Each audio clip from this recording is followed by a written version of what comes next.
Actually 294টা seat, তার মধ্যে TMC সম্ভবত 214টা না 15টা পেয়েছে, আর 77টা বিজেপি পেয়েছিল। কিন্তু এখন বিজেপির আর 77টা নাই।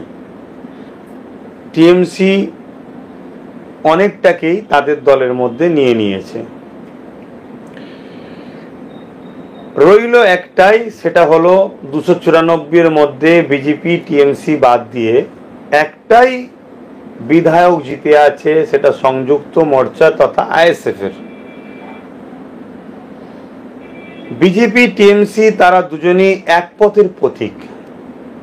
সংবিধানকে মিটিয়ে রাজতন্ত্র প্রতিষ্ঠিত করা, স্বৈরাচারী জুলুমের সাম্রাজ্য তৈরি করা, তাদের কাজকামে এটা ফুটে উঠছে।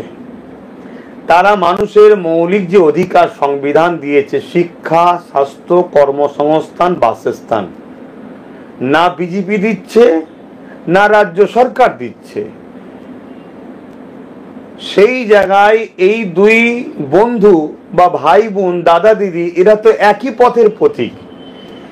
তাহলে বাকি রইল একজন, সেটা নওশাদ সিদ্দিকী, সংযুক্ত মোর্চা তথা আইএসএফ এর বিধায়ক।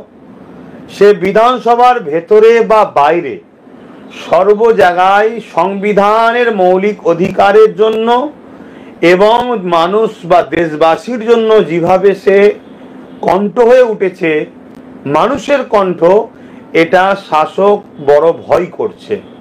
শাসকের কাছে বিজেপিটা ভয় নয়, কেন বিজেপি আমাদেরই তো, অর্থাৎ শাসকেরই তো। শাসক মনে করছে এটা তো আমাদেরই, কেন আমিও নাগপুরের লোক, বিজেপিও নাগপুরের লোক। অতএব তারা সেন্টারে আছে, বিপদে পড়লে আমি হেল্প করব, আমি রাজ্যে আছি তাদেরই দয়াতে। তাই তাদের দুজনের মধ্যে যে সেটিং বা গাঁটজোট আছে, এটা জন্য তাদের একে অপরের কোনো সমস্যা নাই। কিন্তু নওশাদ সিদ্দিকী যেভাবে মানুষের হয়ে, সংবিধানকে সামনে রেখে, গণতন্ত্রকে বাঁচাবার জন্য, মানুষের মৌলিক অধিকার ফিরিয়ে দিবার জন্য যে লড়াই করছে, এই লড়াইয়ে নওশাদ সিদ্দিকী তথা তার দলের পাশে একটা স্রোত, বাঁধ ভাঙলে যেভাবে পানির স্রোত যায়, ওই স্রোত কিন্তু হু করে বাড়ছে। তাই শাসকের ভয় হয়েছে। এই ভয়ের আতঙ্কে শাসক যেভাবে একটা পাগলা কুকুর কামড়াতে যায় বা আঘাত করে, সেইভাবে শাসক আজকে আঘাত করছে, কামড়াতে যাচ্ছে। এর কারণ এটাই। বিজেপি নেতা শুভেন্দু অধিকারী, কৌস্তব বাগচি ও তৃণমূল নেতা অনুব্রত মণ্ডলরা পুলিশকে গালি দেয়, বিতর্কটা করার নিদান দেয়। অন্যদিকে নওশাদ সিদ্দিকীরা পুলিশের কাছে হাত জোড় করে, তবুও তাদের বিরুদ্ধে জামিন অযোগ্য ধারায় মামলা হয়। কি বলবেন? আমি এখানে একটা কথা প্রথম ভাঙিয়ে দিই। পুলিশ যিনারা সংবিধানের উপরে হাত রেখে শপথ করে সংবিধান অনুযায়ী মানুষের যে অধিকার, সেই অধিকারে তারা কাজ করবে, যে শপথ নিয়েছে, সেই পুলিশ বন্ধুদের ঘরে আমি শ্রদ্ধা, সম্মান, ভালোবাসা জানাই। কিন্তু দুর্ভাগ্যের বিষয়, আজকে পুলিশ কথাটা বারবার আসছে, কেন প্রশাসন ডিপার্টমেন্টকেই কালিমালিপ্ত করে দিয়েছে শাসক। কেন কিছু গুন্ডা বদমাইশদের গায়ে প্রশাসনের ইউনিফর্ম পরিয়ে দিয়ে তাদেরকে প্রশাসন সাজিয়ে রাস্তায় ছেড়ে দিয়েছে। তারা সংবিধানকে লুণ্ঠন তো করছে, সংবিধানের হুকুমকে অবজ্ঞা করে, সংবিধানকে মান্যতা না দিয়ে তারা টিএমসি তথা শাসকের দলদাস হয়ে টিএমসির ক্যাডারের কাজ করছে। খুব ভালো করে মনে রাখবেন, শুভেন্দু অধিকারী, কৌস্তব বাগচি, অনুব্রত সহ এরা যখন পুলিশের গলায় পা তুলবে বলে বা গালি দেবে বলে, মা বোনদনে নোংরা ভাষায় গালি দেয় বা জুতো দেখায়, তখন এদের বিষয়ে পুলিশ সক্রিয় হয়নি। কেন? আমি আবার বলছি, পুলিশ কথাটা বলতে নিজেকে খারাপ লাগছে, কেন পুলিশ অবশ্যই আমাদের বন্ধু, তাদেরকে আমরা ভালোবাসি। কিন্তু পুলিশের ইউনিফর্মে যারা রয়েছে তারা এজন্য এদের বিষয়ে কোনো পদক্ষেপ নেয় না। কারণ এরা তো একই দলের, এরা তো সবাই জানে যে আমরা উভয়ই তো একই। কিন্তু নওশাদ সিদ্দিকীর মতো মানুষ যখন হাত জোর করে বলে যে আমাকে আমার কথা বলতে দেন, আমাদেরকে আমাদের সংবিধানের রাইট বাস্তবায়ন করতে দেন, তখন ওই গুন্ডাগুলো, তারা তো অ্যাকচুয়ালি পুলিশ নয়, তারা তো টিএমসির ক্যাডার। তা টিএমসি কখনো বিজেপিকে আঘাত করবে না, কেন বিজেপি কখনো টিএমসিকেও আঘাত করবে না। যদি আঘাত করতো তাহলে রাজ্য সরকার আজকে জেলে থাকতো। কেন রাজ্য সরকারের যে দুর্নীতি, শিক্ষা, স্বাস্থ্য সব শুরু হয়েছে, ধরা পড়েছে, একদিন জেলে থাকতো। তিলোত্তমা বোনের ব্যাপারটা নিয়ে একদিন জেলে থাকতো। কিন্তু এরা করবে না, একে অপরের সঙ্গে মিলে আছে। তো ওই যে পুলিশের ইউনিফর্মে টিএমসির ক্যাডার আছে, তারা দেখছে নওশাদ তো আমাদের নয়, অতএব হাত জোর করুক আর যাই করো, ওর বিরুদ্ধে এমন মামলা দেবো যে মামলাটা মিথ্যা হলো, যেন জামিন না পায়, জামিন অযোগ্য মামলা দেবে। আর শুভেন্দু, কৌস্তব বাগচি, অনুব্রত গাল দিয়ে মা তুলে বলুক আর জুতা দেখাক, এদেরকে কিছু করব না। কেন এদেরই দয়াতেই তো আমরা গুন্ডাগুনো পুলিশের ড্রেস পেয়েছি। অতএব এই যে সাজানো নাটক, এই নাটকের জন্যেই আজকে তারা কিছু করলে, এত কিছু করলে তাদেরকে কিছু বলা হয় না। আর নওশাদ সহ আরো যারা সেদিন নেমেছিল তাদেরকে ধন্যবাদ জানাই। অরাজনৈতিক সংগঠনের লোকেরাও তাদেরকে হেনস্থা করা হবে, কলার ধরা হবে, জামা ছিঁড়া হবে, মারা হবে। এবং শুধু এই অত্যাচার নয়, তাদেরকে জামিন অযোগ্য মামলা দিয়ে ভরে দেওয়া হবে। কেন এরা হলো প্রকৃত সংবিধান প্রেমিক। অতএব আমাদের বর্তমান শাসক এরা তো সংবিধানকে মিটাতে চাইছে, অতএব সংবিধান প্রেমিকদের ঘরে কোনোভাবে আন্দোলন করতে দেওয়া যাবে না। এজন্যই বিচারিতা হচ্ছে।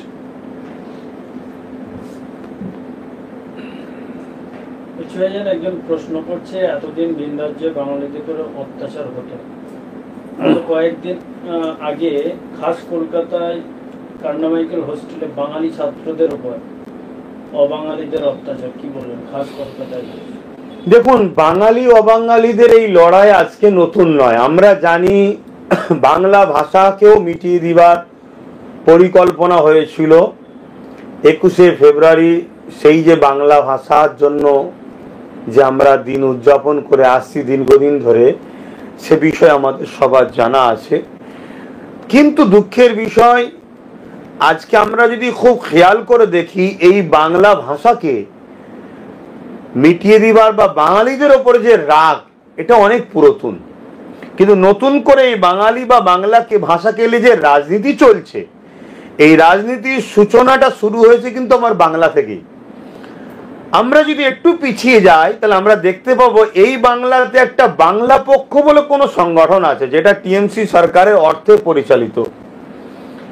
সেই সংগঠনের দাদা দিদি যারা বন্ধুরা রয়েছে, তারা একটা সময় আমরা দেখেছি সোশ্যাল মিডিয়ায়, তারা বিভিন্ন অবাঙালি পশ্চিম বাংলার দোকান যেসব আছে বা ঠেলাওয়ালা আছে, তাদেরকে বোর্ড চেঞ্জ করতে হবে, বাংলা ভাষায় কথা বলতে হবে, ইত্যাদি ইত্যাদি ভাবে তাদেরকে ডিস্টার্ব করেছে।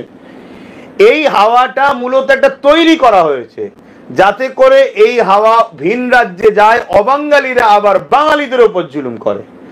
কেন 2026-এ বাঙালি ইস্যুকে সামনে রেখে রাজ্য সরকার যাতে ক্ষমতায় আসে, এই ইস্যুটা কেন্দ্র সরকারই মূলত তৈরি করে দিচ্ছে।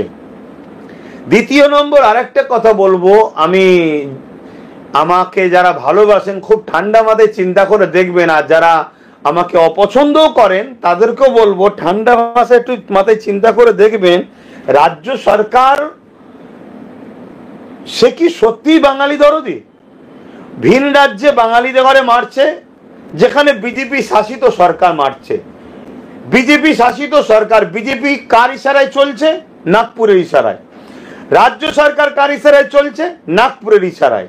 তাহলে মূলত বাঙালিদের ওপরে যে জুলুম অত্যাচারটা কোন জায়গা থেকে ইশারা চলছে, এটা আমাদের ভাবা দরকার। দ্বিতীয় নম্বর কথা হলো, বাঙালিদের ঘরে যদি রাজ্য সরকার প্রকৃত ভালোবাসতো, তাহলে ইউসুফ পাঠান বহরমপুরের যে এমপি করা হলো, টোটাল বাংলায় কি টিএমসির লোক ছিল না যে এমপি করার? অবাঙালিকে নিয়ে আসতে হলো গুজরাট থেকে? না, এর পিছনেও দিদি মোদির সেটিং আছে। তারপরে চলে আসুন কীর্তি আজাদ, রাজ্যসভার সংসদ সম্ভবত, সেই তাকে যে আনা হলো, তিনিও অবাঙালি। কেন আমার রাজ্যে কি বাঙালিরা নেই? টিএমসি বাঙালি, টিএমসি এরা করে, তার মধ্যে কি নাই?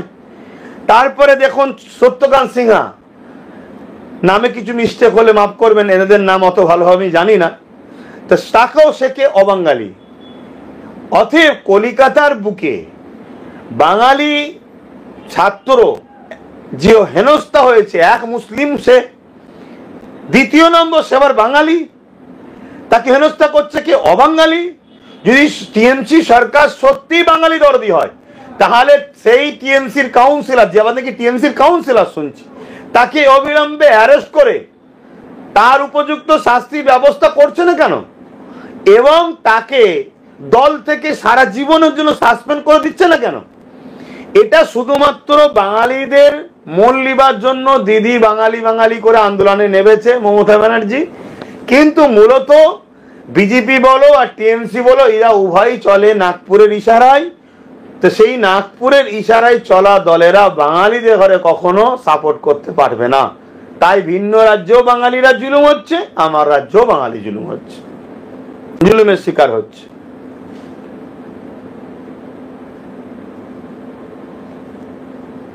বলছি ভাইজান, ওয়াকাফ আন্দোলনকে এত ভয় কেন শাসকের? কিসের জন্য গ্রেফতার নওশাদ সিদ্দিকী সহ আন্দোলনকারীদের?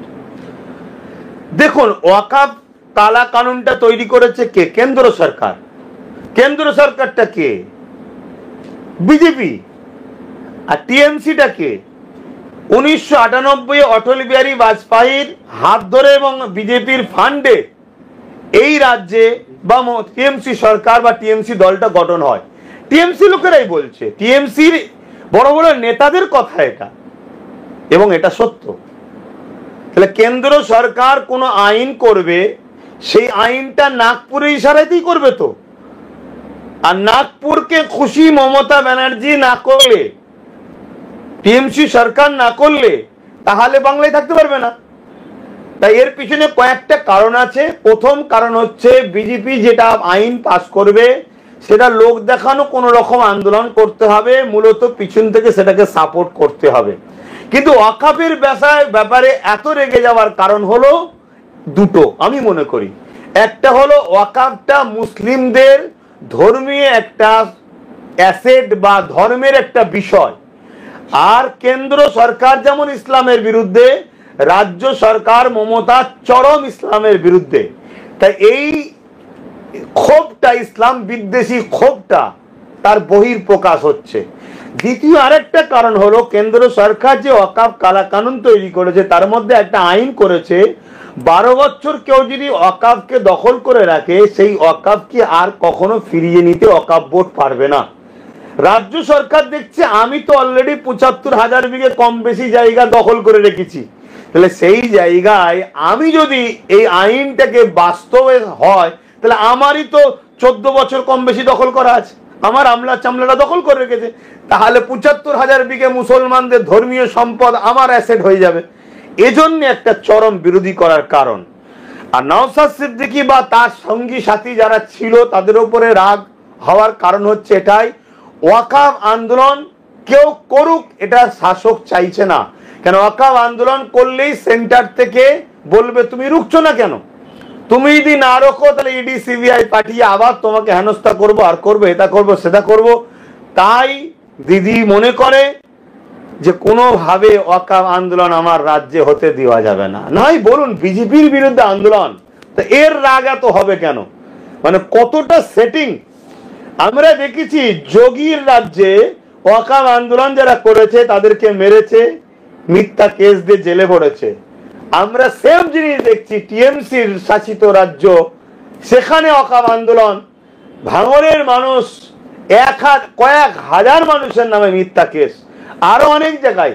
এবং রিসেন্ট গত 20 তারিখে একজন বিধায়ক নির্বাচিত, তাকে শাসকের গুন্ডা, পুলিশ বলবো না কারণ পুলিশ শব্দটা বলে পুলিশকে অপমান করা ঠিক নয়, গুন্ডা তাকে ঘুষি মারছে, তারপরে তার কলার ধরছে, জামা ছিঁড়ে দিচ্ছে, তার সাথীতে করে কি বেউজ্জতি করে টানা হিচড়া করে তুলছে। রাগটা কোথায়? মুসলমান তোরা গোলাম, তোর বাপ দাদু গোষ্ঠী গোলাম ছিল, গোলামের বাচ্চা তোরা এখন আন্দোলন করবি আমাদের বিরুদ্ধে? আমার দাদা মোদির বিরুদ্ধে আন্দোলন করবি, কেন্দ্রের বিরুদ্ধে? তোর এত বড় সাহস? ভিখারি, তোদেরকে ভাতা দিয়ে পুষে রেখেছি, তোদের ইমাম আমাদের গোলাম, তোদের পীর পীরজাদা আমাদের গোলাম, তোরা ভিখারির বাচ্চা, ভিখারি, আন্দোলন করতে পারবি নি। সেই আন্দোলন যে করবে তাকে পিটিয়ে এইভাবে জেলে ভরে দেওয়া হবে। মসজিদ যাবে চুপ করে দেখবি, মাদ্রাসা যাবে চুপ করে দেখবি, মাদ্রাসা যাবে চুপ করে দেখবি, সব তোদের ইসলামকে মুছে দেবো। এটা বিজেপি টিএমসির এজেন্ডা। বিজেপি আইন পাস করবে, টিএমসি এই রাজ্যে সেই আইনের বিরুদ্ধে লড়লে যেমন যোগী রুখছে, টিএমসি রুখছে। এরা সবাই রসুনের মাথা আলাদা হতে পারে, এদের পিছনটা সব এক জায়গায়।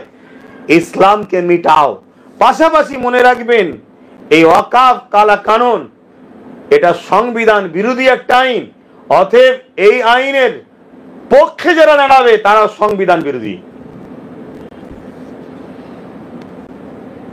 একদিন প্রশ্ন করছে, আগের বারে নওশাদ সিদ্দিকীকে অ্যারেস্ট করার সময় টুপি খুলে দিয়েছিল, এবারে অ্যারেস্ট করার সময় পাঞ্জাবি ছেড়ে দিয়েছে। এদের টুপি পাঞ্জাবির উপর এত রাগ কেন?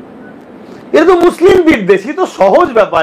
এটা বুঝতে হবে দাদা, এগুলো ভাই, এরা মুসলিম বিদ্বেষ, এরা কমনাল মাইন্ডের লোক।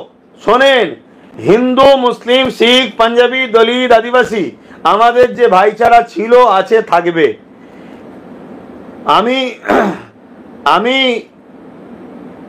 কোন অমুসলিম ভাইদের ধর্মীয় ইউনিফর্ম, ধর্মীয় বিষয়কে কখনো অবজ্ঞা, অবহেলিত, তুচ্ছ তাচ্ছিল্য করাকে পছন্দ করি না। সেটা তার পছন্দ, তার রুচি, তার কাছে।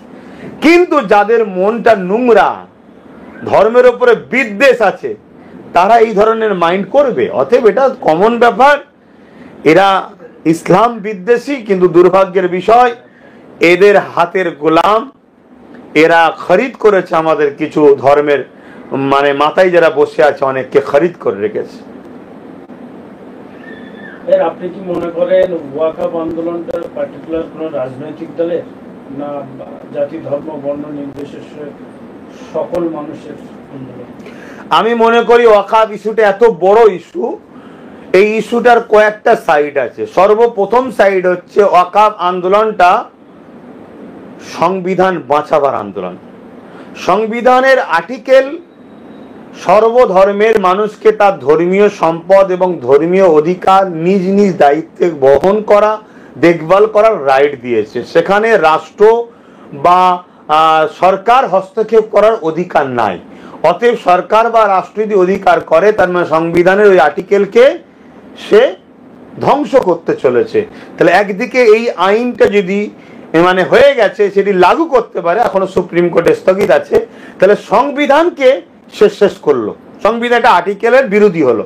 তাহলে সংবিধান প্রেমিক প্রত্যেকটা ভারতীয়, সংবিধান আমাদের মূল, তাহলে আমাদের উচিত সংবিধানকে বাঁচাবার জন্য ওয়াকাফ আন্দোলনে সবাইকে কাঁধে কাঁধ মেলানো দরকার।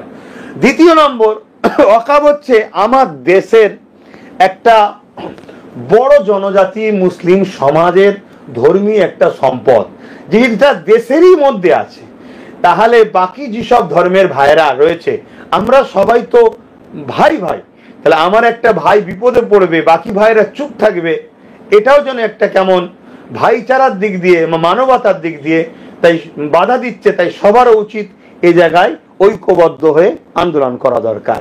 3 নম্বর বিষয় হলো, এটা একটা অবশ্যই ইসলাম ধর্মের ধর্মীয় একটা অ্যাসেট, ধর্মীয় একটা সম্পদ। তো এই 3টে বিষয় সামনে রয়েছে। আমরা খেয়াল করে দেখছি 2023-এ জল জঙ্গলের সম্পদ যেটা আদিবাসীদের, সেটাকেও কিন্তু 2023-এ কেন্দ্র সরকার তার বিষয়ে নানান ষড়যন্ত্র চালিয়েছে। ঠিক তেমনি দেবত্ব সম্পদ বা মন্দির টেম্পল অ্যাক্ট, যেটা আমাদের হিন্দু ভাইদের রয়েছে, সেটাও কিন্তু একটা এরকম দ্বারা তাদের ধর্মীয় সম্পদ। কিন্তু কোন সম্পদের উপরে যদি হস্তক্ষেপ করা হয় সরকার, তাহলে সেটা সংবিধানের আর্টিকেলের উপর আঘাত করা হচ্ছে। এই আন্দোলন সর্বধর্মের মানুষের হওয়া উচিত। পাশাপাশি মুসলিম ধর্মের তো অবশ্যই একটা ধর্মীয় বিষয় আছে। সময়ের দাবি বলে একজন প্রশ্ন করছে, ওয়াকাফ বিলের বিরুদ্ধে, ওয়াকাফ আইনের বিরুদ্ধে আপনি বৃহত্তর আন্দোলন করবেন চারিদিকে বললেন, এখনো পর্যন্ত সেরকম কিছু দেখা যাচ্ছে না। আপনি কি এই বিষয়ে আস্তে আস্তে পিছিয়ে যাচ্ছেন? 8 বছর 9 বছর ধরে আন্দোলন চালাচ্ছি, এখনো আন্দোলন করছি, কিন্তু আমাদেরকে মাথায় রাখতে হবে সব জায়গার মানুষকে জিনিসটা জানাতে হবে, সব জায়গার মানুষকে জিনিসটা ভাবাতে হবে। দ্বিতীয় নম্বর কথা, আমি তো আন্দোলন করছি, মানুষ যদি আন্দোলনে আমার ডাকে সাড়া না দেয়, আমি তো আন্দোলন করেই যাব, সেটা সাকসেসফুল কতটা হবে এটা একটা ভাবার বিষয়। 3 নম্বর কথা, এখন বর্ষার সময়, বড় বড় জমায়েত করার মতো পরিস্থিতি এখন নাই, কিন্তু আমার আন্দোলন ছোট করে হলেও কন্টিনিউ চলছে। আমার সেই ভাইকে বলবো, এটা কোনো ইমানদারের কাজ নয় যে তার মসজিদ, তার মাদ্রাসা, তার কবরস্থান কেউ লুটে নেবে, চুপ থাকা সম্ভব নয়। যদি ইমান থাকে, আলহামদুলিল্লাহ আমার ইমান আছে। দ্বিতীয় নম্বর কথা, একজন নাগরিক হিসাবে সংবিধানকে মিটানোর বা সংবিধান একটা আর্টিকেলকে শেষ করার কোনো আইন হবে, আর নাগরিক হয়ে সংবিধান প্রেমিক হয়ে চুপ থাকবো, এটাও সম্ভব নয়। আশা করছি, আমি অবশ্যই সংবিধানকে ভালোবাসি, তাই আন্দোলন আমার চলবে, আরো বৃহত্তর আন্দোলন হবে, সংগঠিত করা হচ্ছে। আগামী দিন কলিকাতার রাজপথে আমি যাব বলেছি, সেটা আমি বিগত দিন কলিকাতার রাজপথে অকাবিল আন্দোলন করেছি, তো আগামীতেও যাব, সবটা সময়ের সাথে। সময়ের দাবি যিনি করেছেন তাকেও বলবো, সময়ের সাথেই সবকিছু হবে, কিন্তু আপনারা আগিয়ে আসুন, সবাই মিলে আসুন, সবাই মিলে হলে তবেই তো সেটা আরো ব্যাপকভাবে হবে। কিন্তু আমাদের আন্দোলন জানেন তো, বড় বড় মিডিয়া কভার করতে চাই না। ওই ভাই আরেকটা প্রশ্ন করেছে, রাজ্যের মুখ্যমন্ত্রী তিনি পরিযায়ী শ্রমিকদের 5,000 টাকা করে অনুদান দেবে বলে ঘোষণা করেন, কিন্তু পরিযায়ী শ্রমিকদের জন্য ভিন্ন রাজ্যে কোনো হেল্পলাইন নেই, তাদের জন্য কোনো পরিষেবা নেই। এই শ্রমশ্রী প্রকল্প করে কি সরকারি অর্থ তছনছ করা হচ্ছে? এতে শ্রমিকদের সংসার চলবে? রাজ্য সরকার একটা করে বলেছিল, এমন কোন কথা সত্য বলেন তো করেছে? যা বলেছে সব ঢপ আর সব মিথ্যা। পরিযায়ী শ্রমিকদের টাকা দিবার নাম করে 26-এই একটা বাঙালি সেন্টিমেন্ট নিয়ে ভোটটা নেবে। দ্বিতীয় নম্বর কথা, যদিও কিছু টাকা দেয়, সেই টাকাটা নিজের দলের লোকেদের ঘরেই দেবে। সেই 70-30 না 25 কি একটা 75-25-এর ভাগের একটা কি ভিডিও ভাইরাল হয়েছিল, অতএব নিজের দলের লোককেই দেবে। তুই 1000 লে 4000 আবার ফেরত দে, কি 500 লে 4500 ফেরত দে। এইভাবে রাজকোষের কোটি কোটি টাকা নতুন করে আবার চুরি করা হবে।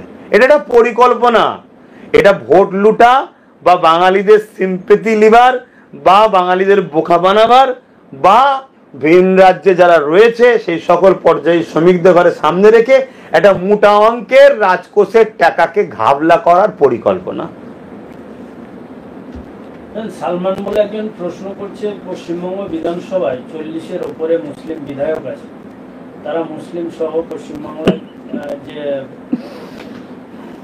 হচ্ছে হেনস্থা হচ্ছে মুসলিমরা, সে বিষয়ে কেউ কথা বলছেন, একমাত্র নওশাদ সিদ্দিকী ছাড়া। কি বলবেন? আমার সালমান ভাইকে বলবো, মুসলিম বলতে কি বোঝেন ভাই, আমি সেটা তো প্রথম জানি না। নামের আগে মোহাম্মদ থাকলে বা মুসলিম নাম হলেই তো মুসলিম হয় না। সমস্যা হচ্ছে, আমরা নিশ্চয়ই আর একটা ওয়ার্ড শুনেছি, মুনাফিক। তা মুনাফিক আর মুসলিম দুটো কিন্তু এক নয়, এটা প্রথম ভাবতে হবে। দ্বিতীয় নম্বর হচ্ছে মালিক আর কর্মচারী, এটাকেও ভাবতে হবে। 3 নম্বর হচ্ছে বর্তমান পশ্চিম বাংলায় যে সরকারটা রয়েছে, আমার সালমান ভাই বুঝতে পারছে কি জানি না, চরম ইসলাম ও মুসলিম বিদ্বেষী, পাশাপাশি সংবিধান ও গরিবদের বিদ্বেষী।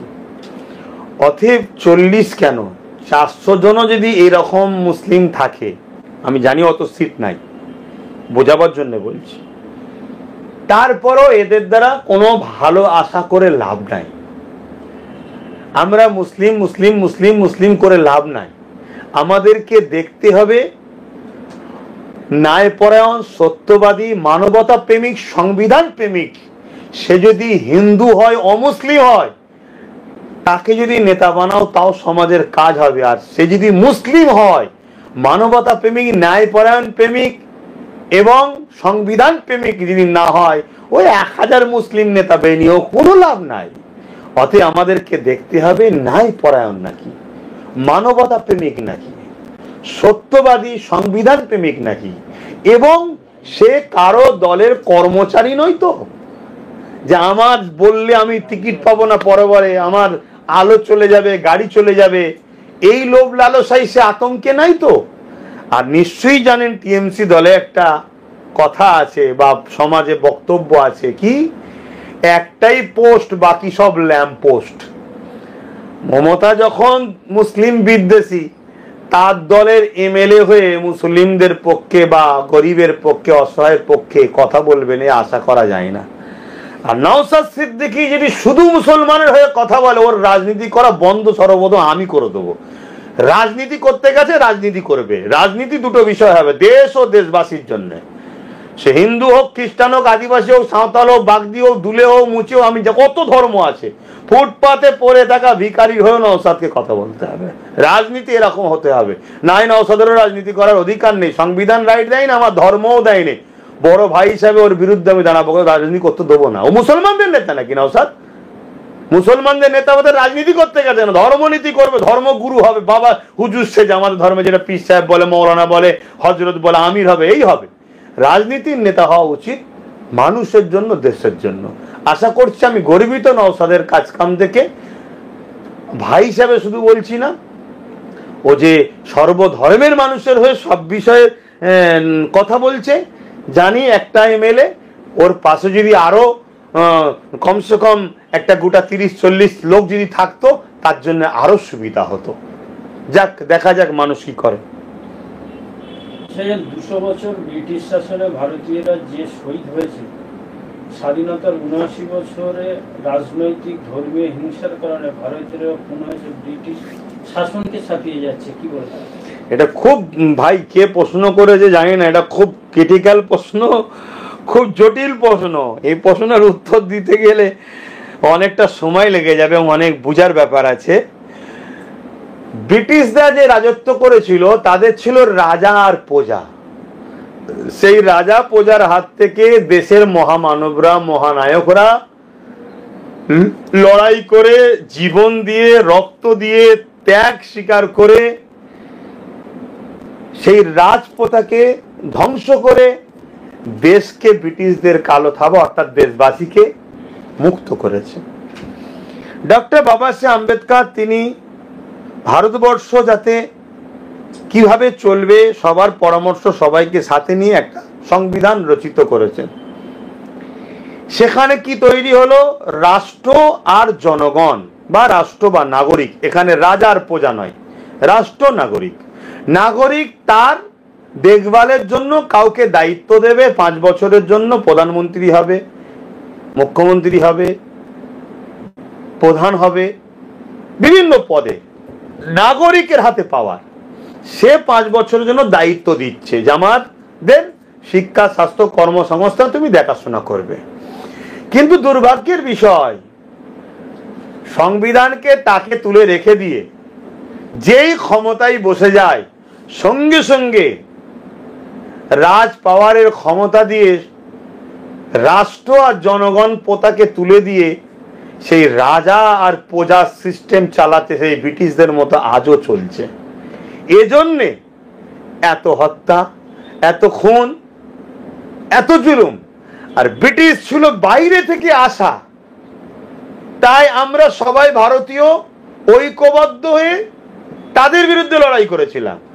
আর এখন দেশের মধ্যে থেকেই ভোটে দাঁড়িয়ে ব্রিটিশদের কালচার আমাদের উপরে চাপিয়ে দিচ্ছে, তাই আমরা এখন দেশবাসী নিজেরাই মারপিট করছি, তাই আমাদের মৃত্যুর সংখ্যাটা অনেক বাড়ছে।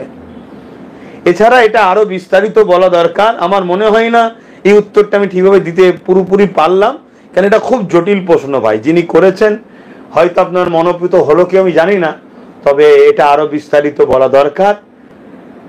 তবে এটা খুব সেন্সিটিভ প্রশ্নও বটে, খুব সেন্সিটিভ ব্যাপার। তো যাক, আমি দুঃখিত, আমি আজকে আর সময় দিতে পারছি না। একটা প্রশ্ন, একজন প্রশ্ন করছে নলেজ সিটির বাৎসরিক সদস্য কিভাবে হবে?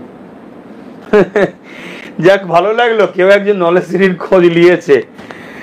নলেজ সিটির বাৎসরিক সদস্য হবার সিস্টেম হচ্ছে আপনাকে ডাইরেক্ট যে কোনো জুম্মার দিন মানে শুক্রবার দরবার শরীফে আসতে হবে। আমি দরবার শরীফে থাকি, ডাইরেক্ট আমার হাতে বা আমার অফিস যে আহলে সুন্নাতুল জামাতের অফিস ইনচার্জ আমাদের আলাউদ্দিন রয়েছেন, তার সাথে যোগাযোগ করে একটা আপনাকে ব্যাংকে যেমন বই দেওয়া হয় এরকম একটা আমরা পরিচয়পত্রের বই দেব। তাতে আপনাকে ওই বাৎসরিক একটা, যেটা আপনার খুশি বাৎসরিক একটা দাতা আপনাকে হওয়ার জন্য ওই বইতে এন্ট্রি করতে হবে। 2025 সালে ধরুন আপনি এন্ট্রি করলেন, আবার ওই বইটা আপনাকে থাকবে, আমার সিগনেচার থাকবে, আপনাকে 2025 দেওয়া হলো। আবার 2026 সালে ওই বইটা নিয়ে আসবেন আর আপনার ওই ডোনেট করা অর্থটা নিয়ে আসবেন, আপনাকে আবার সেটাকে এন্ট্রি করে দেওয়া হবে। এর জন্যে যে ব্যক্তি করবে তিনি যদি সশরীরে আসে তাহলে কোনো পরিচয়পত্র কিছু লাগবে না, সে মুখে বললেই আমরা সেটা সব লিখে নেব। যদি কেউ কারো হাতে দিয়ে পাঠান, অবশ্যই সেটা নিজের কেউ রিলেশন হলে তবে দিয়ে পাঠাবেন, অন্য কারো হাতে নয়। আমার কোনো শাখা সংগঠন, কোনো নেতৃত্ব কারো হাতে নয়। তাহলে কি হবে, একটা পরিচয়পত্র, ভোটার কার্ড হোক আধার কার্ড হোক, দিয়ে সেই তার হাতে তখন পাঠাতে হবে। এটা ডাইরেক্ট কেন্দ্র অফিস বা আমার দরবারে শুক্রবার দিন আমি থাকি, এই দুটো জায়গা ছাড়া তৃতীয় এই নলেজ সিটির দাতা হওয়ার অন্য কোনো জায়গা নাই। হ্যাঁ, যে কথা বলছিলাম, দেখ আমি আজকে অত্যন্ত ক্লান্ত আজকে লাগছে, কিছু কথা বললাম এবং ক্লান্তর পাশাপাশি আমি মানে মনের দিক দিয়ে একটু কষ্ট পাচ্ছি। কষ্ট হচ্ছে এটাই, নওশাদ সিদ্দিকীকে তো আমি নাবালাম আর ও বারবার এই মানে গরিবের হয়ে, মানুষের হয়ে, দেশের হয়ে কথা বলতে গিয়ে বারবার জালিমদের হাতে আক্রান্ত হচ্ছে, বারবার জালিমদের হাতে বন্দী হতে হচ্ছে। এটা আমাকে বড় কষ্ট দিচ্ছে। হয়তো ও উপযুক্ত সন্তান এবং ওর অন্তরে দেশ ও দেশবাসীর জন্য প্রেম অনেকটাই বেশি আছে, এটাকে কোনো কিছু মনে করছে না। ওর যে বীরত্ব বা যে লড়াইয়ের যে চিন্তা ভাবনা আরো চালিয়ে যাবে ও, আর সেটাই দেখতে পাচ্ছি। না হয় এই ভিজে ভিজে জেল থেকে বাইরে আবার যে ধর্ণা মঞ্চে বসেছে, আমি নওশাদ সহ তার সাথীদেরকে মানে খুবই অন্তর থেকে ধন্যবাদ, ভালোবাসা জানাই। আর যেসব অরাজনীতির সংগঠন বা রাজনীতির সংগঠন এখনো দূরে আছেন, যারা মনে করেন মানুষের অধিকার দেওয়া দরকার, তাদের বলবো এই অরাজনৈতিক প্ল্যাটফর্ম যেটা তৈরি করে নওশাদ বা তার সাথীরা আন্দোলন করছে, আগামীতেও করবে, এতে আপনারা সবাই জয়েন্ট হন। তবে আমি যেটা কষ্ট পাচ্ছি সেটা হলো এটাই, ওকে বারবার বন্দি করছে। কোনো একটা জায়গায় যেন আমার মনে হচ্ছে আমাকে আরো বেশি লড়াইয়ে নামতে হবে, আরো বেশি লড়াইয়ে নামতে হবে। আমি এভাবে শুধু এ করলে হবে না। নওশাদ আমাকে মানে আমার যেন ও হয়তো আমাকে মানে বড় ভাই হিসাবে, অন্য আরো অনেক কাজ আছে সেগুলো আমাকে করতে হয়, কিন্তু ওর লড়াইটাকে দেখে বারবার ও জেলে যাচ্ছে বা ওর ওপরে যে জুলুম হচ্ছে, এটা দেখে কোনো এক জায়গায় যেন মনে হচ্ছে যে আমাকে প্রথম সারিতে নেবে, একদম প্রথম সারিতে নেবে। ওর উপরে যে ঝড়টা আছে সেটা ওর উপরে না এসে আমার উপরে আসুক, এইটা যেন নিজের দিকে টেনে নিবার একটা মন ইচ্ছা চাইছে। তাই আগামী দিন আমার প্রত্যেকটা ভালোবাসার মানুষ যেভাবে অন্যায়ের বিরুদ্ধে লড়াই করছেন করুন, আগামী দিন আমি আসছি, ইনশাল্লাহ লড়াই আরো জোর হবে। জালিমদের বিরুদ্ধে লড়াই আমাদেরকে করতে হবে। আসছি বলতে যে আমি মাঠে এখন নেই তা নয়, আমি তো লড়াই করছি, কিন্তু আমাদেরকে আরো ব্যাপক, যেটা আমি ভাষাতে আপনাদেরকে বুঝাতে পারছি না ঠিকভাবে, সাক্ষাতে সে কোনো কথা হবে, লড়াইটা কিন্তু আরো ব্যাপকভাবে করতে হবে। লড়াইটা আমাদের কয়েক সাইডে হবে। একটা লড়াই হবে সংবিধানকে বাঁচাবার জন্য, পাশাপাশি মানুষের যে সংবিধানের মৌলিক অধিকার যে মানুষকে দিয়েছে সেই অধিকারগুলোকে মানুষকে পাইয়ে দিবার জন্য লড়াই করতে হবে। পাশাপাশি এটা আমাদেরকে মনে রাখতে হবে, রাজ ক্ষমতা দখল করতে হবে। রাজ ক্ষমতা দখল করার লড়াই আমাদেরকে করতে হবে, এটা আমাদেরকে মাথায় রাখবেন। যাক, আমি অনেকটা কথা